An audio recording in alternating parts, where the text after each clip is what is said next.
Rahim loveliest the tree the cherry now by A Housman की critical appreciation के साथ मैं रेहान बसरा। मैं कम से कम वक्त में ज़्यादा से ज़्यादा नॉलेज डिलीवर करने की कोशिश करूंगा। इसका क्रिटिसिज्म देता हूँ आपको।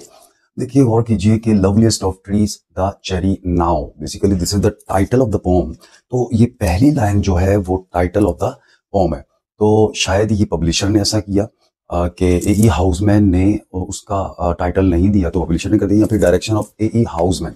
तो सबसे पहले हम टाइटल की सेटिंग की बात करेंगे। तो यू नो दैट सेटिंग के अंदर दो चीज़ें होती हैं। एक चीज़ होती है टाइम और दूसरा होता है प्लेस।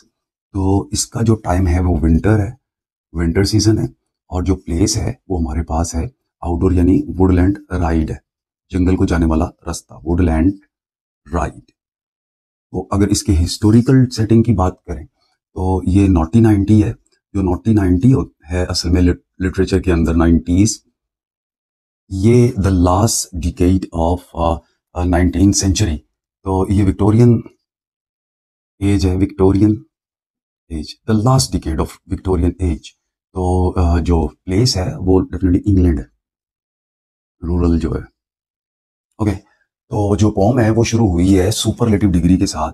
एडजेक्टिव की सुपरलेटिव डिग्री जो है, this is the highest degree, superlative degree, adjective, adjective. Loveliest, सबसे खूबसूरत, ऑफ ट्रीज, दरख्तों में जो है वो द चेरी नाउ, जो चेरी का दरख्त है वो है। जो चेरी है यहाँ पर ये फ्रूट है और ये शो कर रहा है गस्टेटरी इमेजरी को। मतलब अगर पोम के अंदर को खाने पीने की चीज का जिक्र आ जाए और आपके टेस्ट की बात आ जाए तो वो गस्टेटरी इमेजरी है होती है। तो यहाँ पर गस्टेटरी इमेजरी है। जो नाउ है, वर्ड नाउ, ये प्रेजेंट को शो कर रहा है, प्रेजेंट टाइम को। तो इसने क्या किया, दरमियान में एक ब्रेक भी लगाया है कोमा से। तो अगर लाइन के अंदर जो पोइट्री की लाइन है इसके अंदर कोई एक कोमा आ जाए तो जर्नल जो नॉर्मल फ्लो होता है पोम का, उसमें थोड़ा सा एक पॉज आता है, उसको हम सेजुरा कहते हैं, सेजुरा। तो ये सेजुरा यूज किया। तो अब गौर कीजिए, loveliest of trees the cherry now, दरख्तों में जो सबसे खूबसूरत दरख्त है वो चेरी का है। और अब देखते हैं कि इसने सेलिबल यानी इसका बैलेंस कैसा है इस लाइन का। तो उसके लिए हमें इसके सेलिबल को देखना पड़ेगा। तो आपकी जुबान किसी लफ्ज को अदा करते हुए जितने जर्क लेती है, फोल्ड लेती है, उतने वो सेलिबल होते हैं। मिसाल के तौर पे मैं कहता हूँ बिग, तो एक है। इंटेलिजेंट, चार है। B U T full, beautiful में चार है। इसी तरह आपने देखना है कि लवलीएस्ट, लव वन, ली, क्यू एस्ट, ट्री ऑफ, चार, ट्रीज पांच, छह, चेरी सात, ये आठ हो गया, यानी 8 सेलेबल।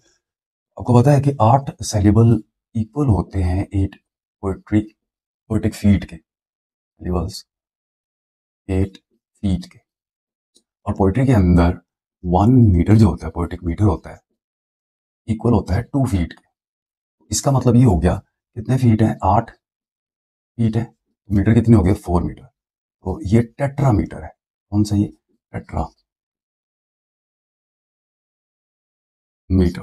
ओके, तो अब एक और चीज देखिए कि इसके लास्ट के ऊपर कुछ भी नहीं है, यानी कोई पंक्चुएशन मार्क नहीं है। तो ये रन ऑन लाइन है। जो पोएट है वो अपने इस आइडिया को नेक्स्ट लाइन में मूव कर रहा है। वैसे नॉर्मली पोइट्री की एक लाइन के अंदर एक आइडिया होना चाहिए, लेकिन ऐसा नहीं है। तो जो आइडिया होगा वो नेक्स्ट लाइन में चला जाएगा। तो ऐसे ही है, नाउ इज हंग। अब गौर कीजिए, इस हंग जो है ये प्रेजेंट का जो है पैसिव है, पैसिव स्ट्रक्चर है प्रेजेंट में।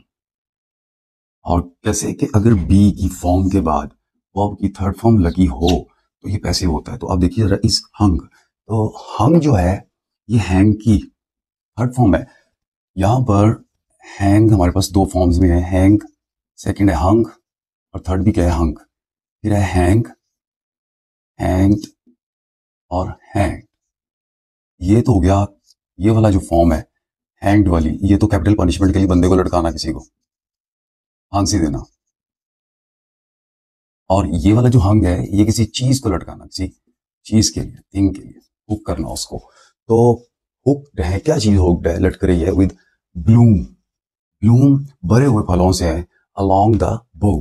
अब और करें तो ब जो है, और एक और ब है हमारे पास, तो ये एलिट्रेशन होगी, repetition of initial consonant sound is called alliteration. Alliteration का इस्तेमाल इसने किया यहाँ पर बाउ, और यहाँ पर गौर करेंगे तो हमें पता चलेगा कि ऑ और बॉ में भी ऑ, तो ये रेपिटेशन ऑफ वोवल है, इसको हम कहेंगे assonance.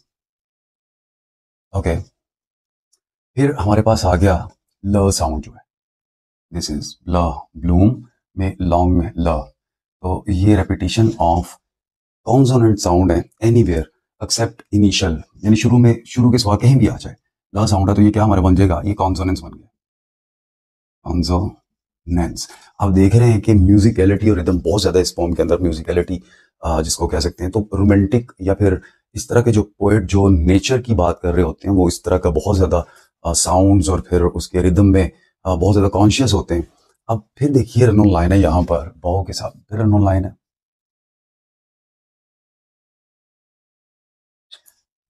is hung with bloom along the bow। Idea next line में फिर आ गया एंड, यहां पर एक चीज नोट कीजिएगा, A N D and, number one, stand में भी एंड है, क्यों, और फिर लैंड में भी एंड है। मैं इसको हरगिज ये नहीं कहूंगा कि ये एनाफोर है, मगर अगर हम देखें तो ड न ड साउंड का ये रेपिटेशन है, तो इसको तो हम कह सकते हैं कॉन्सोनेंस। कॉन्सोनेंस नंबर वन, ए साउंड भी है, तो ये क्या हो जाएगा, एजोनेंस, रेपिटेशन ऑफ वोवल है, एजोनेंस हो गया। एंड स्टैंड्स, स्टैंड कर रहा है, असल में बेसिकली ट्री की बात कर रहा है, ये जो चेरी का ट्री है वो स्टैंड कर रहा है कहां पर, about, about the wood land, would land, ड साउंड को देखिएगा, नंबर वन ड, नंबर टू ड, नंबर थ्री ड, नंबर फोर ड, नंबर फाइव ड, तो ये बड़ी स्ट्रॉन्ग किस्म का ड्रम साउंड है। ड्रम साउंड मतलब कॉन्सोनेंस कह लीजिए, रेपिटेशन ऑफ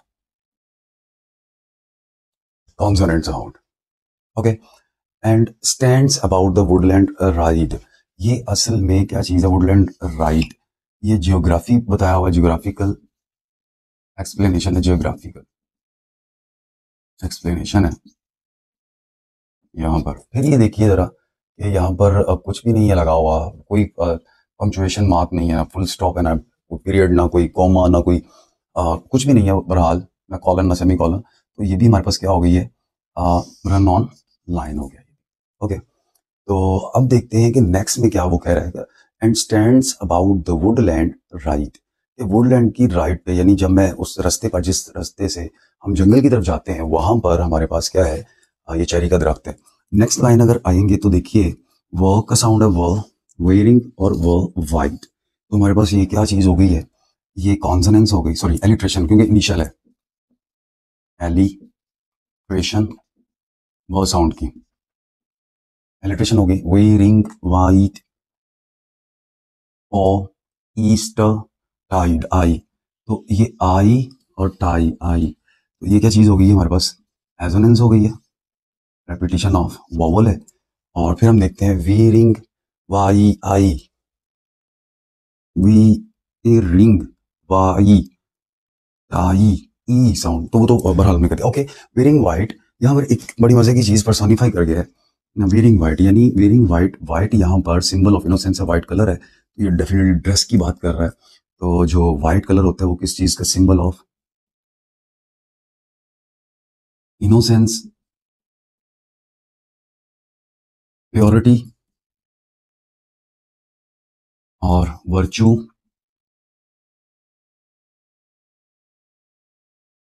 तो ये वाइट का जो है, और वाइट जो है ये बाज कल्चर्स के अंदर जो है at the time of sure जो होता है, कफन जो होता है, मॉर्निंग के ऊपर भी पहना जाता है बाज़ जगह पे, मिसाल के तौर पे जितने कल्चर्स हैं, हिंदू कल्चर है, इवन मुस्लिम कल्चर है, और इस तरह के दूसरे कल्चर, वो व्हाइट कलर का ड्रेस पहनते, तो यहाँ पर असल में किसको ड्रेस पहना रहा है, चेरी को, तो क्या चेरी ह्यूमन बीइंग है, नहीं, तो ये क्या चीज हो गई है, पर्सोनिफिकेशन, पर्सोनिफिकेशन। इसमें होता क्या है कि ह्यूमन क्वालिटीज जो है, क्वालिटीज वो किसको दी जाती हैं? नॉन ह्यूमन को, नॉन लिविंग को नहीं, नॉन ह्यूमन को। तो कपड़े पहनना जो है वो तो डेफिनेटली इंसानों के लिए है, लेकिन यहाँ पर वो चेरी को पहना रहा है। यहाँ पर वेयरिंग वाइट, वाइट जो ड्रेस है ये मैंने बताया कि सिंबल ऑफ इनोसेंस भी है, प्योरिटी भी है। तो वाइट कलर का ड्रेस किसी खास सेलिब्रेशन के लिए उसने पहना, फॉर ईस्टर। ईस्टर यहाँ पर हमारे पास बिब्लिकल इल्यूजन है, बिब्लिकल इल्यूजन है कि मजहबी हवाला, अगर पोइट्री के अंदर कोई मजहबी हवाला आ जाए किसी भी मजहब से तो हमारे पास बिब्लिकल इल्यूजन होता है। और ये क्रिश्चियन त्यौहार है, ये क्रिश्चियनिटी के अंदर इसको हम नॉर्मली कहते हैं जी rebirth of Christ, rebirth of Jesus Christ, यानी आफ्टर क्रूसिफिक्शन। यानी क्रूसिफिक्शन जो फ्राइडे को हुई थी, तो 3 दिन बाद शायद संडे को, तो ये दिन जो है इसको रीबर्थ हुई। तो उसको उसकी प्रिपरेशन के लिए वो दरख्त ने क्या कर लिया, वाइट कलर का जो है वो ड्रेस पहना है ईस्टर के लिए। अच्छा, एक जनरल नॉलेज के लिए जो ईस्टर वर्ड है ये असल में एंग्लो सैक्सन जो गॉडेस थी, उनकी गॉडेस ऑफ स्प्रिंग कह लीजिए, उसका नाम था। उसको ऑस्टर भी कहते हैं, और फिर ये भी स्पेलिंग है। तो ईस्टर का नाम असल में, ईस्टर जो वर्ड है ये, इसकी एटमोलॉजी अगर देखी जाए तो एंग्लो सैक्सन जो ट्राइब था एंग्लो सैक्सन का, उसकी गॉडेस के नाम से इसको ये रखा गया, ईस्टर का वर्ड जो है ना वो रखा गया। तो ये सिंपल सा एक मैंने एक एनालिसिस दिया। अब थोड़ा सा इसकी राइम स्कीम पे बात कर लेते हैं। देखिए ज़रा, ये हमारे पास हो गया है जी नाउ। हर पोइट्री की जो लास्ट वर्ड होता है उसको, उसके साउंड को हम कुछ कंसिडर कर, फर्ज कर लेते हैं। फर्ज करें पहली लाइन के आखिरी लफ्ज है हमारे पास है नाउ, तो इसके साउंड को हमने ए फर्ज कर लिया। अगर ये इसी तरह का नेक्स्ट साउंड भी होगा तो वो भी हमारे पास क्या होगा, ए। बॉ, तो डेफिनेटली ये भी नाउ जैसे ही है, तो इसको भी क्या कह दिया, ए। लेकिन राइड में ना तो ये नाउ जैसे ना ये बो जैसे, ये क्या हो गया हमारे पास, राइड जो है बी, और फिर टाइड, राइट और टाइड, ये भी बी। इसका मतलब है हमारे पास राइम स्कीम जो है वो है ए ए बी बी, यानी इसको कहते हैं कपलेट्स। इसको हम हीरोइक कपलेट्स भी कह सकते हैं, या फिर लव कपलेट्स भी कह सकते हैं। एक और चीज है यहाँ पर कि स्टेंजाइक स्ट्रक्चर जो इसका है, इसका जो स्टेंजाइक स्ट्रक्चर है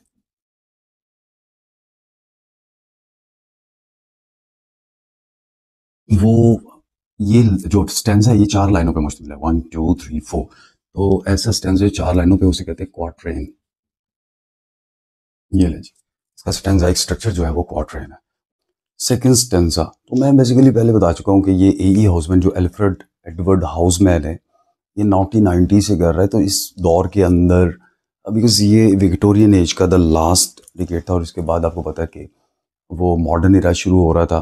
तो इसमें लव, फन और लेक्सिटी, इस तरह की ये चीज़ें थी, आम थी। तो आइए देखते हैं कि सेकंड स्टेंजा में ये क्या बात कर रहा है। फिर देखिए नाउ का वर्ड आया है, जो नाउ है ये प्रेजेंट को शो कर रहा है, प्रेजेंट। और यहाँ पर ये देखिए इनिशियली सयूरा यूज़ कर दी है। मुझे लग रहा है कि ये जो उसने वर्ड यूज़ किया है नाउ, ये सेंटेंस हेड कह लीजिए, बिकॉज इसको उसने सेग्रीगेट कर दिया, सेपरेट कर दिया कॉमा से। Okay, now oh my, my, तो वर्ड माय का वर्ड आया, तो ये नैरेटिव इन्वॉल्वमेंट पर्सपेक्टिव है, नैरेटिव इन्वॉल्वमेंट पर्सपेक्टिव। आप सिंपल अल्फाज में इसको परसोना कह सकते हैं, परसोना यानी सब्जेक्टिविटी। तो इस तरह के जितने पोइट्स हैं वो उसमें सब्जेक्टिविटी यानी पर्सनल एक्सपीरियंस, सब्जेक्टिविज्म मौजूद है इसके अंदर, या इंडिविजुअलिज्म। असल में ये अपने खुद के एक्सपीरियंस की, अपने सेल्फ एक्सपीरियंस की बात कर रहा है पोइट इसमें। Now of my 3 score years and 10, आपको मालूम है कि स्कोर जो है वो 20 years होते हैं।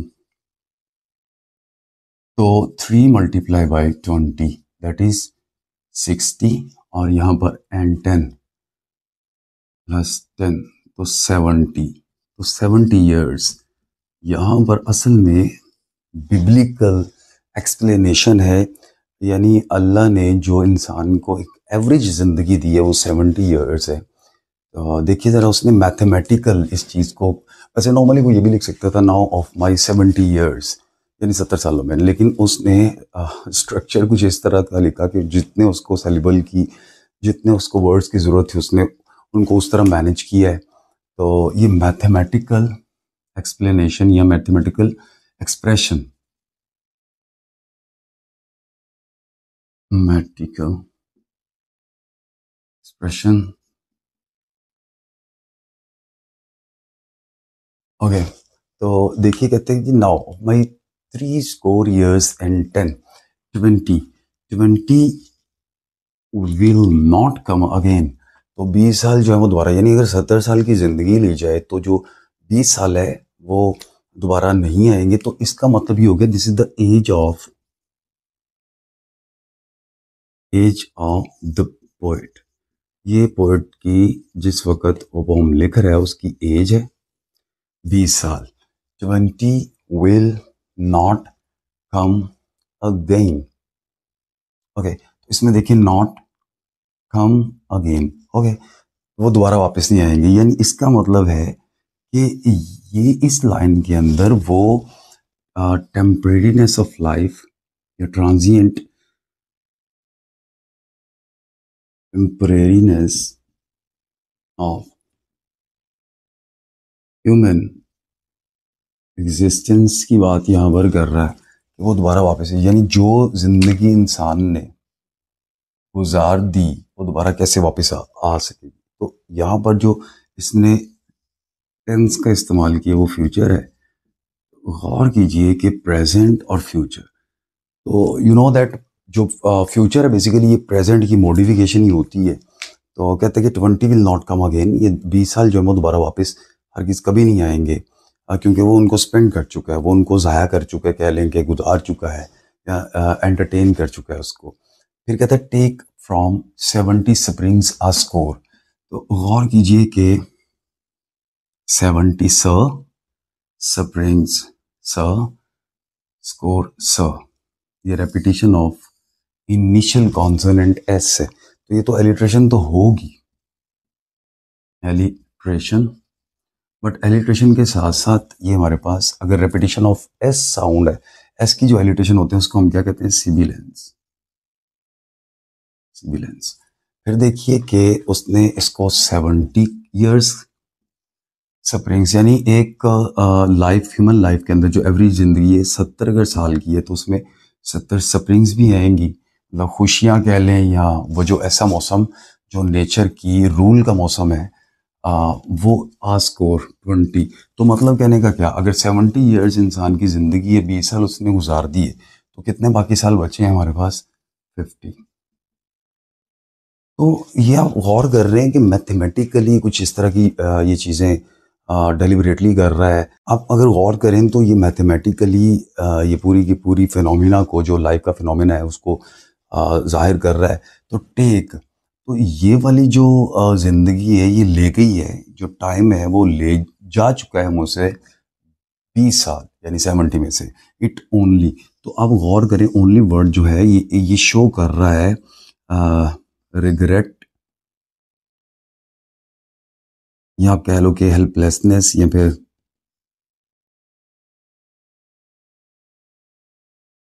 या होपलेसनेस भी कह सकते हो, कि सिर्फ लीव्स मी 50 मोर, सिर्फ मेरे पास बचे हैं। अब मुझे ये बताइए ज़रा कि आया 70 में से जो 20 है, 20 कम है या फिर 50 कम है? तो आप कहेंगे जी 50 ज़्यादा है और 20 कम है। तो लेकिन ये गौर कीजिए कि ये 50 के साथ क्या वर्ड यूज़ कर रहा है, ओनली, यानी it means that to upgrade, to praise, to admire the nature, जो नेचर की तारीफ करने के लिए जो 50 साल हैं वो भी कम है, जो अगर एवरेज लाइफ अगर देखी जाए, ह्यूमन लाइफ। तो ये देखिए ज़रा, इस में भी same temporariness of human life, of human life को शो कर रहा है। और ये सोरोफुलनेस है, एक सोरो में है, मॉर्निंग एक किस्म की कर रहा है, किस्म की साइलेंट प्रोटेस्ट है, जिसको वो अपने वर्ड्स के अंदर एक्सप्रेस करने की कोशिश कर रहा है। तो ज़िंदगी, वो एक सिंपल सा शेर है कि ज़िंदगी दे के उतारा गया, देकर उतारा गया, मौत देकर मारा गया। इंसान की ज़िंदगी ये यहाँ पर टेम्परेरी है। अब गौर करें इसके स्ट्रक्चर की, तो फिर देखिए ज़रा, 10 है, A, again it is approximate rhyme scheme, A, then score, that is B, more, that is B। जो राइम्स स्ट्रक्चर है, जो इसका राइम स्कीम है, वो है A, B, टी, ई, मी, ली। तो ये ई, जो ई का रेपिटिशन है, मी, ई, ये हमारे पास है assonance. This is the last stanza. तो आपको पता है कि ये बात कर रहा है लाइफ की टेम्परेरीनेस की। इसमें परसूट ऑफ प्लेयर मौजूद है, परसूट ऑफ प्लेयर। तो ये आपको पता है कि इस तरह के पोएट्स जो हैं वो डिस्कवरी करते हैं किसकी, ब्यूटी की। असल में वो डिस्कवरी ऑफ ब्यूटी के पीछे ही जो है वो उसको ही चेज कर रहे होते हैं, डिस्कवरी ऑफ ब्यूटी। क्योंकि इस तरह के पोएट वर्शिपर ऑफ ब्यूटी होते हैं। तो ये असल में जर्नी ऑफ माइंड है, जर्नी ऑफ इमेजिनेशन है, सब्जेक्टिविज्म है। एस्केप तो मैं नहीं कह रहा कि इसे ये एस्केप कर रहा है इस चीज़ से, लेकिन कम से कम अपने एक जहन में एक आइडियल चीज़ बनाने की कोशिश कर रहा है वो। अब लास्ट स्टेंजा के अंदर देखिए क्या कह रहा है, कहते हैं एंड सिंस। एंड का जो वर्ड है, you know that this is use for addition, previous phrase, clause, या फिर आप पहले आइडिया को ऐड कर रहे हैं इन। तो यहाँ पर देखिए कि ये हमारे पास आ गई जी एजोनेंस। ब्लूम का वर्ड पहले भी रिपीट हुआ है, तो जो रेपिटेशन ऑफ वर्ड्स होती है वो होता है एनाफोरा, एनाफोरिक वर्ड है ये। देखिए कि इसमें भी देखिए आयन, आयन, आयन। तो इसको भी आप ये कह सकते हैं कि न साउंड जो है, साउंड है, वो आपके पास कॉन्सोनेंस है। और यहाँ पर उ, टू, लू, उ, ये एजोनेंस है, और ये रनू लाइन है। मतलब इसको इंजैबमेंट भी कहते हैं। आइडिया जो है वो नेक्स्ट लाइन में आ रहा है। तो ये देखिए 50 स्प्रिंग्स, यहाँ पर एनाफोरा वो था बिल्कुल, और 50 स्प्रिंग्स, तो ये भी एनाफोरिक फ्रेज है क्योंकि रेपिटेशन हुई है, एनाफोरिक फ्रेज है। Springs are little room, present में 50 springs are little room. Tense present है, प्रेजेंट में ही अभी ये मौजूद है। अच्छा, ये स्केप नहीं कर रहा, पास के अंदर नहीं भाग रहा है, नॉस्टैल्जिक नहीं है यहाँ पर ये। तो लिटिल, स्मॉल, रूम मतलब स्पेस, कह सकते हैं टाइम और स्पेस।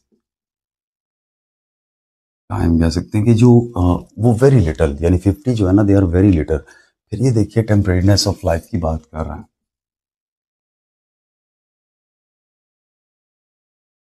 ऑफ लाइफ, एग्जिस्टेंस की बात कर रहा है as compare to the nature. अब देखेंगे अबाउट द वुडलैंड। ये वुडलैंड वर्ड फिर दोबारा आया, ये फिर एनाफोर है। हाँ, अगर रेपिटेशन की बात करें कि रेपिटेशन ऑफ वर्ड्स या रेपिटेशन ऑफ सेम फेनोमिना या वर्ड्स, आइडियल्स की बात करें, तो ये किसी तरह ये नॉस्टैल्जिक है थोड़ा बहुत। और करें तो आई जो है ये फिर पर्सोना है, इन्वॉल्वमेंट पर्सपेक्टिव है, नैरेटिव है, इन्वॉल्वमेंट। आई विल गो, तो यहाँ पर ये कंपल्शन है, यानी शिद्दत देखिए, स्ट्रेस देखिए किस तरह है कि आई और वी के साथ नॉर्मली हमारे पास ग्रामर में शेल है, और अगर इसको वाइस वर्सा कर दिया जाए यानी आई और वी के साथ विल को यूज, तो ये बहुत ज़्यादा शिद्दत आ जाती है। तो I will go, this is the planning और प्रॉमिस कह सकते हैं। तो ये गो, गो जो है यहाँ पर हमारे पास इसके बाद रन ऑन लाइन है। देखिए आइडिया नेक्स्ट लाइन में आ रहा है, कोई पंक्चुएशन साइन या वो चीज़ नहीं है। Go about the wood land, ड साउंड, यू सी ड, ड, ये हमारे पास क्या हो गया है, ये consonants, repetition of consonant anywhere except initial, तो इनिशियल को छोड़ के बाकी वो यूज हुआ है। अब आगे देखें तो लास्ट लाइन पे देखें तो देखिए to see the cherry hung with snow, तो ये भी देखिए ये द चेरी, ये फिर एनाफोर है, एनाफोर एक फ्रेज है, रिपीटिशन है वर्ड्स की। तो स्नो भी क्या है, एनाफोर है।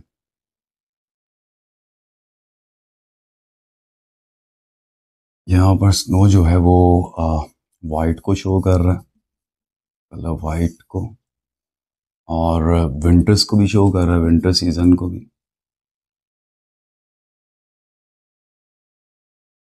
और आपको पता है कि स्प्रिंग जो है वो हैप्पीनेस को या लाइफ को शो करता है,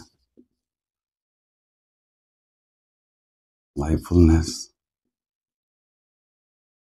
यूथ को भी शो करता है ये, और हैप्पीनेस को भी शो कर रहा है स्प्रिंग। टू सी, यहाँ पर ये विजुअल इमेजरी है,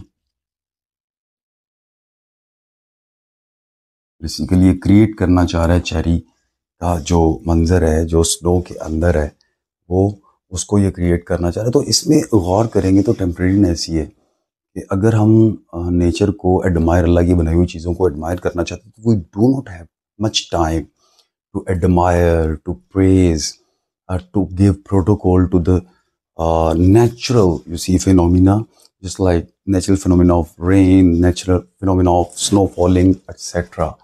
तो आइए इसकी राइम स्कीम को देख लेते हैं। 4 लाइनों का स्टेंस है, तो इसमें क्वार्टरेनी है। लोग ब्लूम, ब्लूम को हम क्या कर रहे हैं, नाम दे रहे हैं इस साउंड को ए का, रूम, तो ये भी क्या हो गया, A go, B now, this is B.